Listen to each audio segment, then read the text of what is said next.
Assalamualaikum warahmatullahi wabarakatuh. Hai Sobat Bejak, jangan gampang percaya hoax ya. Yuk Bejak belajar sekejap bersama saya Dr. Risna SPPD. Hari ini kita akan membahas mengenai penyakit yang beredar luas di kalangan masyarakat, yaitu penyakit diabetes mellitus ataupun sakit gula. Banyak paradigma yang menyatakan bahwa pasien dengan sakit gula cukup mengkonsumsi obat saja untuk mencapai taraf sembuh atau kadar gula yang terkontrol. Padahal itu kurang tepat adanya. Selain konsumsi obat, perlu adanya pola hidup yang sehat. Yuk kita bahas sama-sama pola hidup seperti apa sih yang ditargetkan untuk mendukung kesembuhan atau terkontrolnya kadar gula darah pada pasien-pasien diabetes mellitus ataupun sakit gula.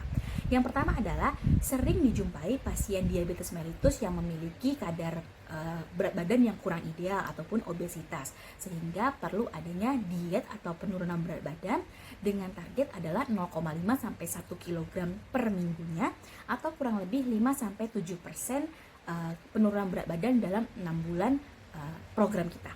Nah, yang kedua adalah bagaimana cara kita untuk mencapai berat badan ideal tersebut. Yang pertama adalah pengaturan pola makan, yang kedua adalah aktivitas fisik yang cukup.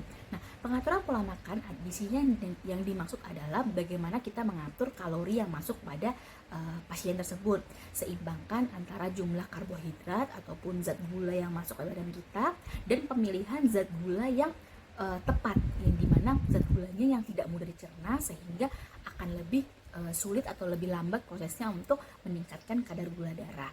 Yang kedua adalah penggunaan atau konsumsi lemak jenuh yang minim, karena lemak jenuh juga akan tidak baik bagi tubuh, terutama untuk pembuluh darah, bisa menyebabkan sumbatan-sumbatan pada pembuluh darah. Yang ketiga adalah konsumsi serat yang larut yang cukup, dimana serat tersebut sangat baik untuk membantu pencernaan terutama. Jadi pencernaan yang baik akan mendukung proses diet yang juga akan hasilnya akan optimal.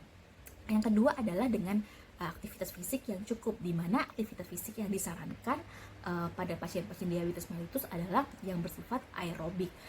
Sarannya adalah atau targetnya adalah 150 menit dalam satu minggu, dimana itu kita bagi menjadi 3-4 sesi dalam satu minggunya, dimana yang disarankan adalah aerobik yang ringan, sedang, dan berat tergantung dari kekuatan fisik masing-masing. Nah, contoh aerobik seperti apa? Seperti jalan santai, atau senam kecil, atau bersepeda. Jadi olahraga yang disarankan bukan olahraga yang berat yang harus menguras tenaga yang besar, bukan, tetapi yang hanya sifatnya memberikan kualitas aktivitas yang baik gitu. Jadi pompaan jantungnya juga jadi baik, sirkulasi darah juga jadi baik, sehingga mendukung untuk proses controlling gula darah dan juga proses dieting daripada pasien diabetes mellitus tersebut.